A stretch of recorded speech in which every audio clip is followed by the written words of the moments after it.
이렇게 또 말씀을 사모하는 여러분들을 뵙고 이사야서 말씀을 나누게 돼서 너무나 감사하고 또 기쁩니다. 오늘부터 이제 4주 동안 함께 이사야서를 나누면서 이사야서 가운데 하나님의 계획 그리고 그 은혜를 저희가 발견하며 저희 삶에 또 귀한 또 결단들이 있는 시간이 되기를 원합니다. 저를 아시는 분들도 계시지만 잘 모르시는 분들이 있을 것 같아서 간단하게 소개를 드리겠습니다. 저는 그 윌로우 그룹 공작, 듀크 오브 윌로우 그룹라는 별명을 갖고 있습니다. 왜냐하면 제 이름을 이제 미국 사람들이 부를 때 스펠링을 잘 이제 발음을 잘 못하니까 덕준 파크 해야 되는데 득존 파크 이렇게 발음하거든요. 그래서 그 듀크가 공작이잖아요. 그런데다 제가 이제 윌로우 그룹에 워낙 오래 살았습니다. 그러다 보니까 이제 친구 목사님들이 제게 공작의 칭호를 지어주셨습니다. 그래서 듀크 오브 윌로우 그룹. 사실은 저기 모양교회랑 제가 인연이 상당히 많습니다. 제가 여기서 이제 오래 살면서 저희 딸들을 목양교회 프리스쿨에 보냈고요. 그리고 이제 이 지역에서 아이들이 자라나서 고등학교까지 다 졸업을 했고, 그리고 저도 오늘 윌로우 그로브에서 2분 동안 운전을 해서 교회 왔습니다. 참 그래서 여러분 이렇게 가깝지만 또 이렇게 여러분 직접 뵙게 되고 말씀을 전하게 되니까 얼마나 기쁜지 모릅니다. 저는 이제 아까 같이 공부했다 그랬는데요. 제가 공부를 조금 오래 했습니다. 석사를 4년, 그리고 박사를 15년 했습니다. 그리고 이제 2017년부터는 여러분 박샬롬 강도사님이 졸업한 그 합신에서 제가 구약을 가르치고 있습니다. 제가 이제 처음에 이제 교수학을 시작한 해가 2017년입니다. 그때는 종교개혁 500주년을 맞이하는 해였습니다. 그래서 그때 정말 신학교마다 교회마다 수많은 학회, 세미나, 집회들이 줄지어서 있었고 또 종교개혁에 관련된 많은 책들이 출판되었습니다. 근데 이제 이렇게 행사들을 막 거치고 지나가고 보니까 과연 종교개혁 500주년 그것을 기념했던 많은 일들이 무엇을 남겼을까 했을 때 그렇게 떠오르는 것이 없습니다. 물론 교회 내부적으로는 종교개혁가들이 목숨을 걸고 외쳤던 오직 성경, 오직 믿음, 오직 은혜. 그렇지. 라틴어로 하면 솔라 스크립투라, 솔라 피데이, 솔라 그라티아. 이거 부분은 정말 가슴에 많이 남았죠. 정말 하나님의 은혜밖에 없구나, 성경밖에 없구나, 믿음밖에 없구나. 참 감사한 일이긴 한데 과연 무엇이 남았을까? 물론 이제 이 솔라 때문에 덕본 사람도 있어요. 바로 마마무의 솔라. 워낙 교회가 솔라를 하도 많이 외쳐서 그때부터 한국의 디바가 된 것이 아닌가 그런 생각도 해봅니다. 근데 과연 저희의 삶에 직접적으로 남은 것이 무엇일까? 그리고 지금 현재 한국 교회를 사회가 어떻게 평가하고 있을까를 생각해 보면 그다지 기쁜 것만은 아닙니다. 여전히 세상에서 손가락질하는 그런 모습들이 교회에 많이 있고 성도들의 모습 가운데 하나님의 은혜에 합당하지 못하게 살아가는 모습이 많아서 아직도 안타까움이 많은 것이 현실이죠. 기독교인들은 많이 줄어들고 있다고 하고 예수를 믿는다고 하지만 교회를 떠나간 성도들, 그렇죠? 교회 안 나가는 성도들, 특히 가나안이라고 부르죠. 거꾸로 그런 성도들이 많이 있죠. 지금 신학생들도 급격히 줄어들고 있습니다. 저희 신학교에 제가 처음 갔을 때만 해도 그 목회학 석사 정원이 75명인데 그것을 경쟁을 해서 가득 채워서 뽑았습니다. 일부는 막 떨어뜨리고. 근데 이제 작년하고 올해는 저희가 30명대 학생들이 들어와서 저희가 교육하고 있습니다. 이제는 그전처럼 내가 목회길을 가겠다고 손을 들고 나서서 신학교에 오는 그런 젊은이들이 많이 줄어든 거죠. 교회에 대한 사회 인식도 그렇지만 워낙에 사회 자체가 어떤 물질 중심의 그런 가치관으로 가득하다 보니까 젊은이들이 이제는 굳이 고생하면서 목회를 하려고 하지 않는 그런 현실, 참 암담한 상황 가운데 있습니다. 오늘 이사야 본문을 통해서 만나는 장면이 마치 오늘 한국 교회의 모습, 어쩌면 저희 영적인 현 주소일지도 모릅니다. 너무 많이 맞아서 멍들고 곪고 살이 다 터져 있는데 여전히 무감각해져 있는 모습, 혹시 그 모습이 저와 여러분의 모습이 아닌지 이 시간 함께 돌아보면서 하나님 앞에 아름다운 결단을 드리는 그런 시간이 되었으면 좋겠습니다. 자, 오늘 본문을 한번 저희가 들어가 보면요, 본문 5절에서 8절을 통해서 발견한 유다와 예루살렘의 모습은 처참합니다. 5절에서 6절에 보면 비유를 통해서 하나님의 백성이 지금 엄중한 징계를 받아 상처투성이가 된 아이의 모습을 소개하고 있죠. 한번 5절 6절 한번 읽어볼까요? 시작.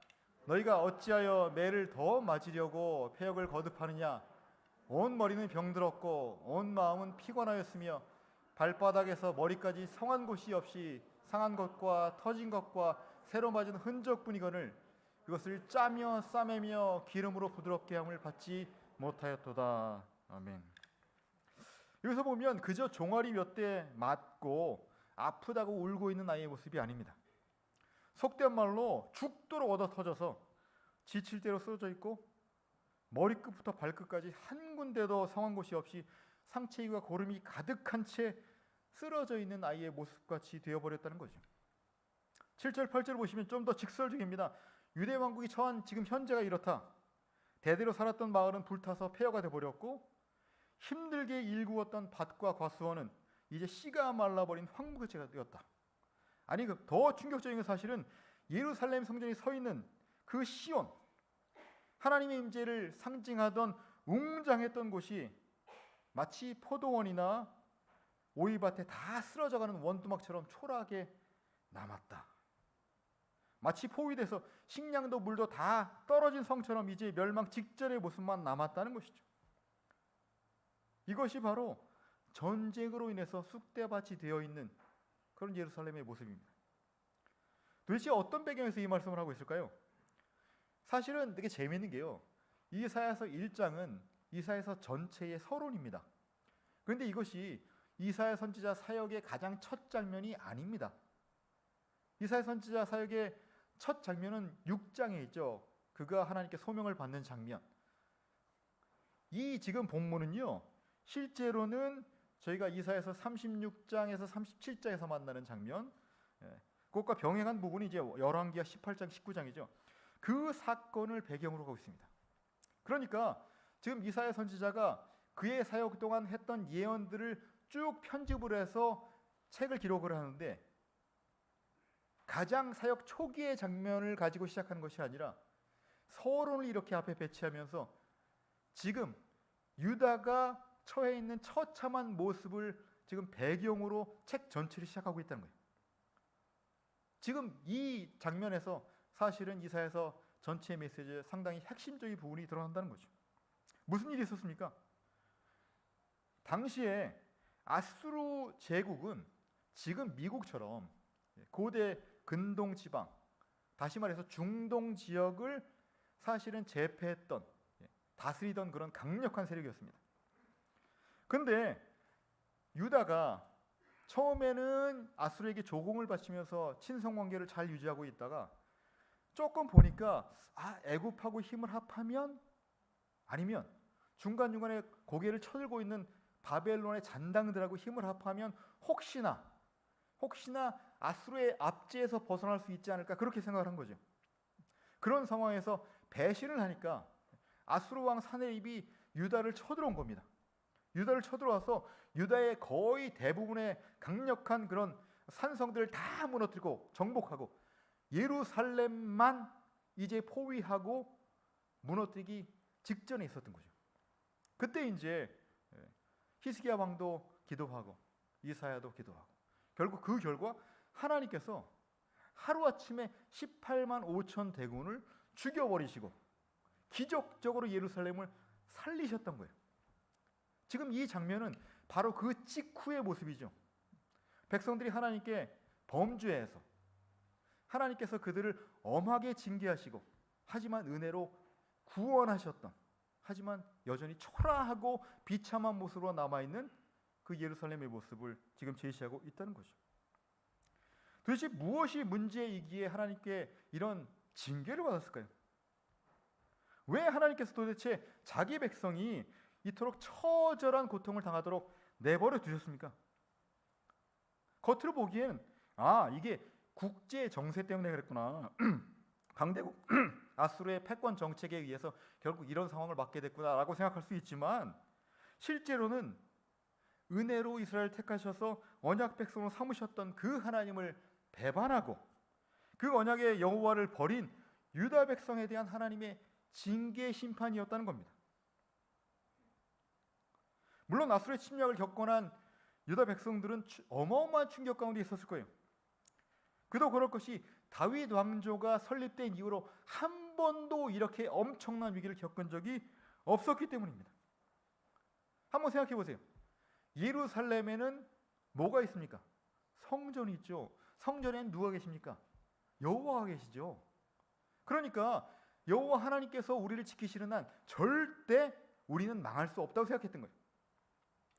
그러니까 이들이 죄악으로 인해서 비록 징계를 받았지만 그들이 기억하는 것은 징계가 아니라 살아남았다는 거예요. 역시 여호와 하나님께서 우리와 함께 계시니까 결국은 우리를 구원하시는구나, 이런 거였죠. 그러니까 본문에서 말하는 위기는 그런 거예요. 지금 정작 위기는 너희가 아수르의 침략을 받아서 이렇게 폐허가 된 것이 아니라 하나님의 은혜를 망각하고 여전히 불순종하고 돌이키지 못하고 깨닫지 못하는, 회개하지 않고 있는 것이 진짜 위기다, 이런 말씀하는 겁니다. 함께 본문 2절에서 5절 전반절까지 한번 읽어볼까요? 하늘이여 들으라부터 시작. 하늘이여 들으라, 땅이여 귀를 기울이라. 여호와께서 말씀하시기를 내가 자식을 양육하였거늘 그들이 나를 거역하였도다.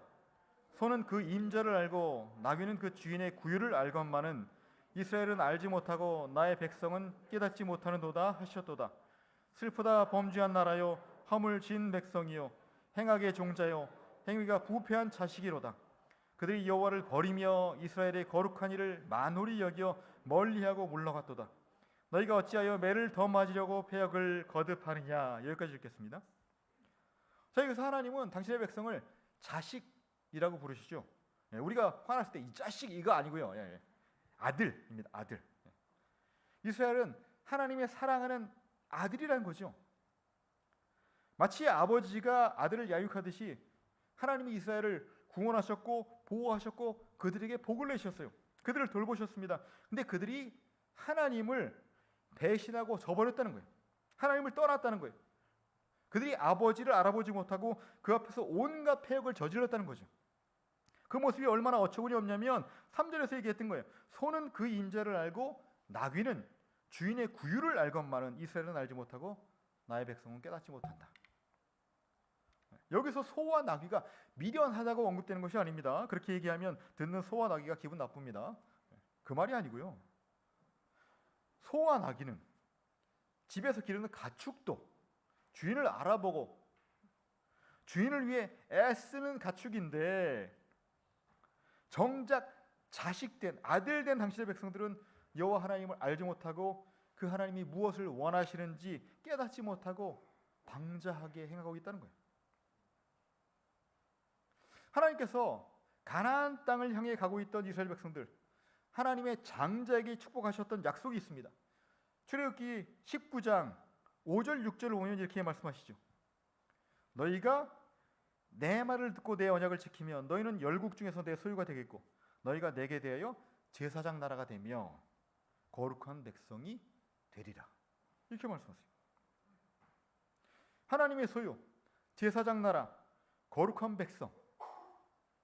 이스라엘은 하나님의 말씀에 순종하고 그를 온전히 섬김을 통해서 이런 하나님의 백성의 정체성을 지켜야 했죠.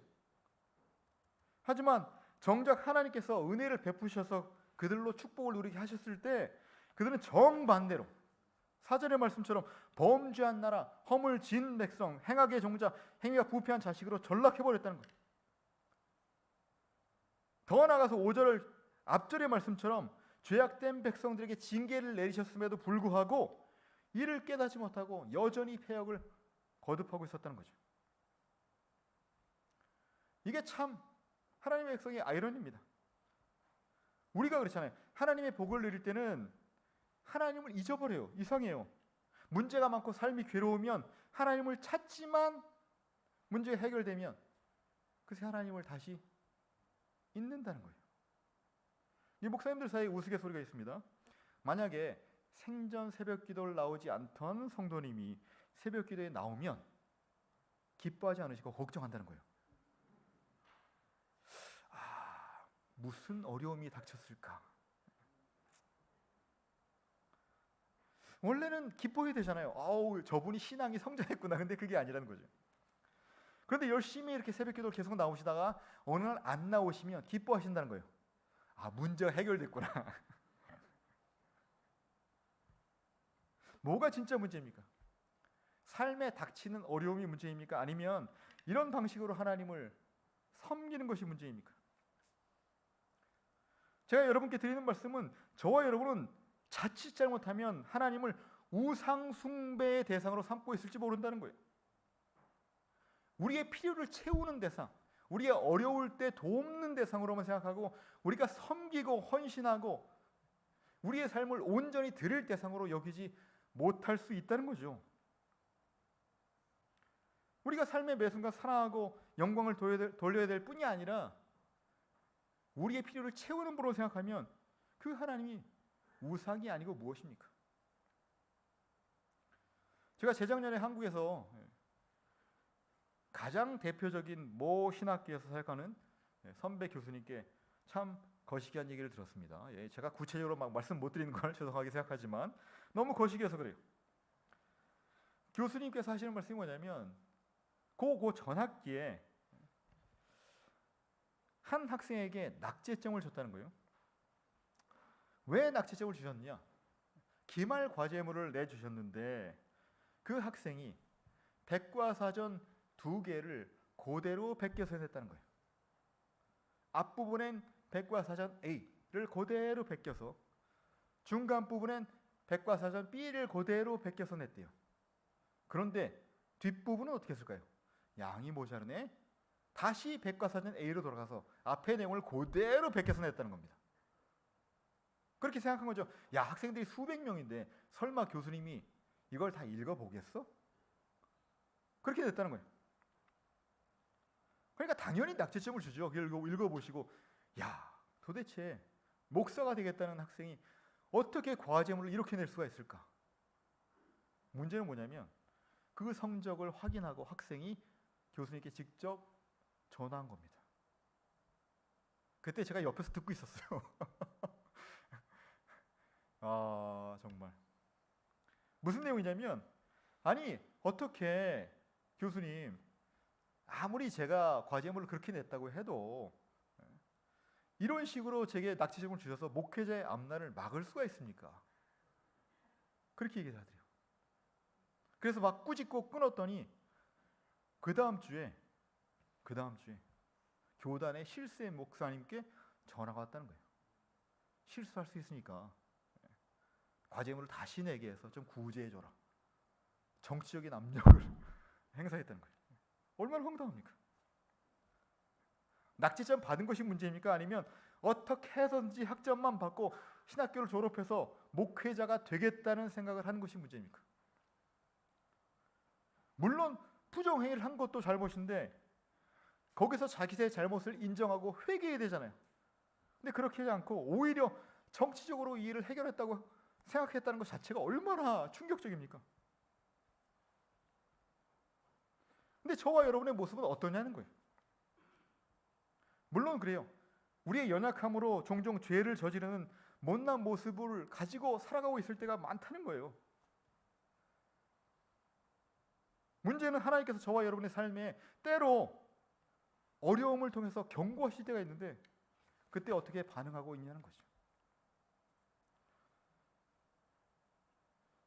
제가 그렇다고 해서 우리에게 닥치는 어려움이 모두 다 죄 때문에 그렇다 그렇게 말씀드린 건 아닙니다. 하나님을 순전하게 사랑하고 섬기는 성도들에게도 때로는 어려움이 닥치기도 합니다. 건강을 잃기도 하고 사업에 어려움을 당하기도 하고 믿는 사람에게 배신을 당하기도 하고 때로는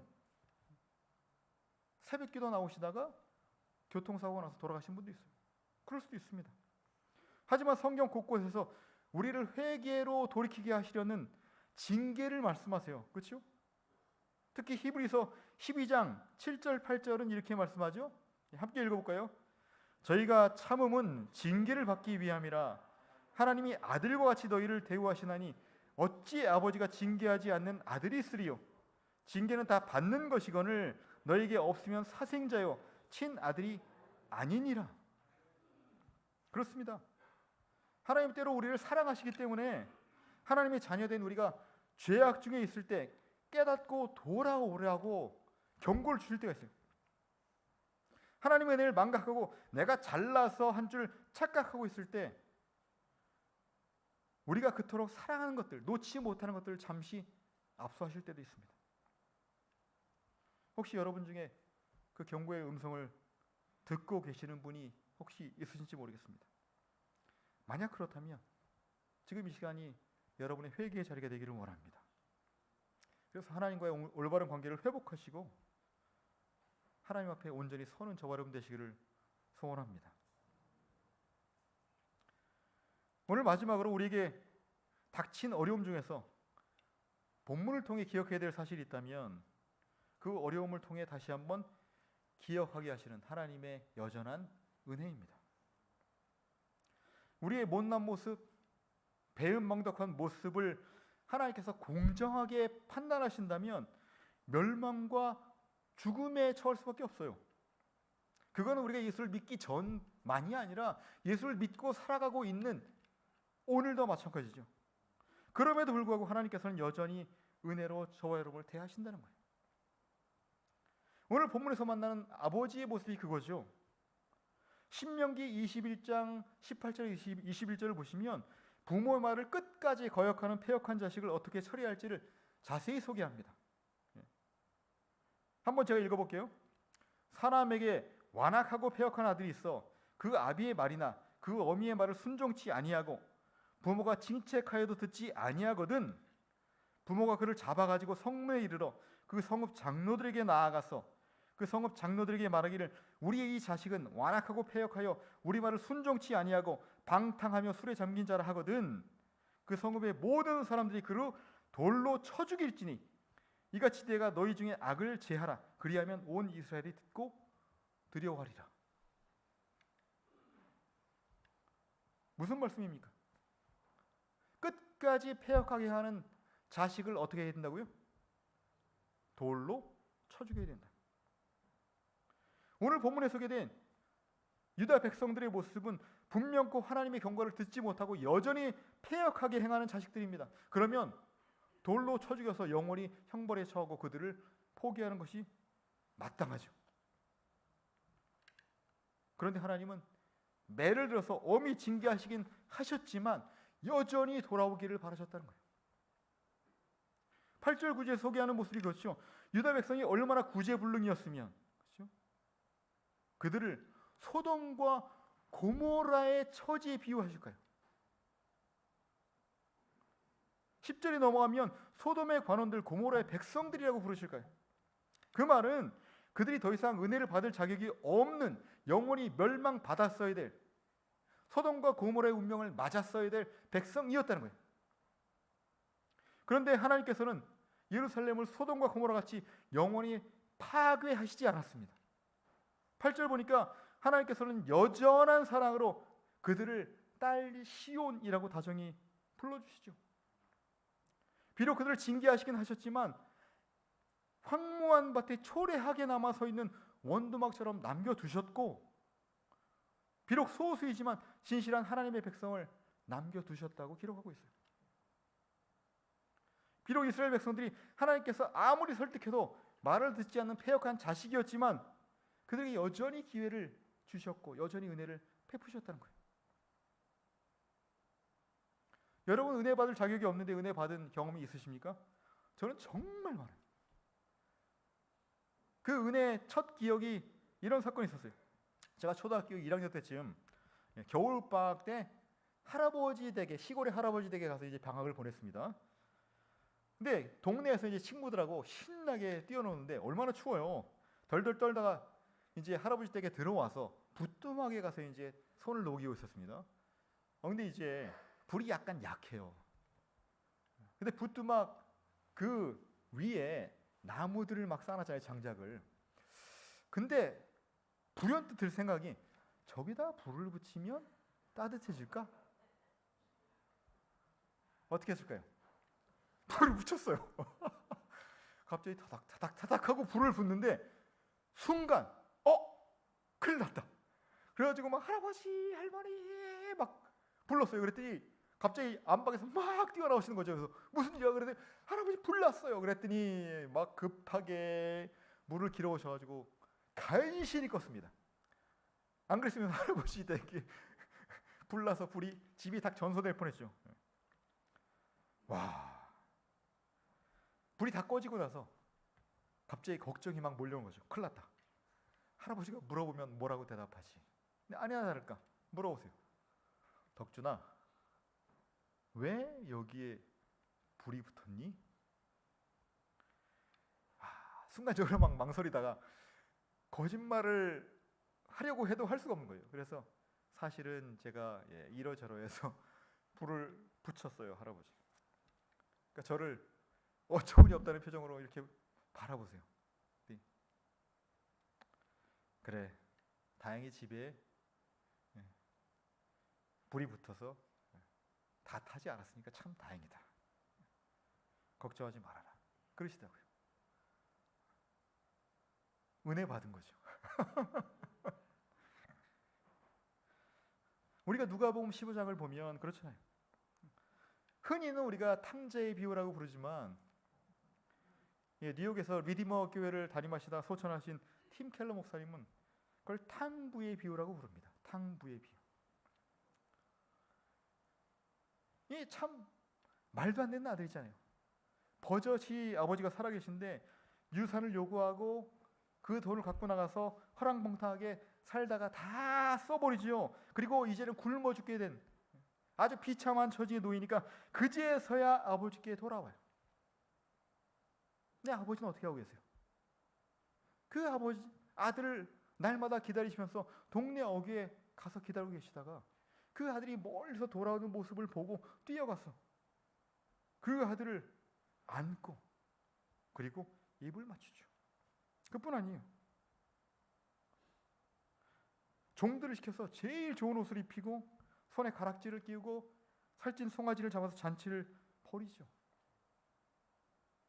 이 말도 안 되는 허랑방탕한 사랑이 하나님께서 저와 여러분에게 베푸신 은혜입니다. 죄로 죽을 수밖에 없던 저희를 위해서 독생자 예수 그리스도를 이 땅에 보내시고 그를 십자가에 내어주심으로 우리를 대속하시고 또 부활하신 예수 안에서 우리를 의롭다고 부르신 그 하나님의 사랑은 허랑방탕한 은혜를 베푸신 탕구의 사랑입니다. 아니, 그뿐이 아니죠.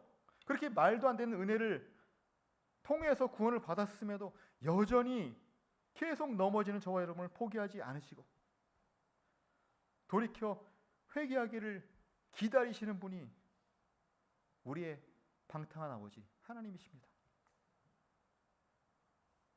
하지만 하나님께서 이렇게 매일 넘어지고 실패하는 저와 여러분을 버리지 않고 끝까지 기다리고 붙드시는 이유는 우리에게 기대가 있으시기 때문입니다. 바로 저와 여러분을 통해서 온전한 하나님의 모습을 드러내시기 위함인 줄 믿습니다. 하나님께서는 당신의 독생자 예수 그리스도를 이 땅에 보내시고 십자가에 내어주심으로 저와 여러분을 구원하셨고 우리를 교회로 부르셨습니다. 그리스도를 통한 놀라운 은혜를 경험하고도 여전히 실패하고 넘어지는 저와 여러분을 부르셔서 그 주님의 몸된 교회를 온전히 또 세워가게 하시기를 원하십니다. 저희가 주위를 둘러보면 많은 교회들이 부패하고 많은 교인들이 세속의 삶에 물들어가지만 하나님의 소망은 여전히 교회인 줄 믿습니다. 하나님은 겉모양만 화려한 껍데기 교회, 겉모습만 번들어한 성도처럼 보이는 껍데기 교인에게 기대를 두지 않습니다. 비록 기독교인의 숫자가 줄어든다고 해도 결국은 마지막 날에 염소로 분류하시는 그 작업이 시작되었을 뿐이라고 생각합니다. 하나님께서는 여전히 말씀과 기도로 하나님의 뜻을 발견하고 날마다 삶의 구체적인 자리에서 순종의 제사를 이루는 사람들, 그 거룩한 남은 자에게 기대를 품고 계십니다.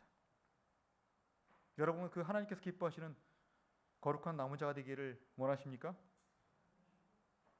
여러분 개개인의 현실을 보면 그다지 영광스러운 삶으로 남들 앞에 내놓을 것이 없을지 몰라요. 목양교회가 필라델피아에서 가장 큰 교회라서 막 주목을 끌고 그렇지 않을 수 있습니다. 하지만 날마다 스스로를 돌아봐 회개의 열매를 맺고 매 순간 타협하지 않고 하나님의 말씀을 붙잡고 하나님께 헌신함으로 하나님의 손의 능력에 손에 들려서 사용될 때 하나님께 큰 영광을 돌리는 성도, 하나님께서 기뻐하시는 이 믿음의 공동체가 되기를 확신합니다. 바로 이 자리에서 예배하시는 목양교회 모든 성도들께서 주님의 은혜에 합당하게 매일 매순간 살아가시면서 하나님의 나라를 아름답게 세워가진 그런 귀한 성도들 되시기를 주님의 이름으로 축원합니다.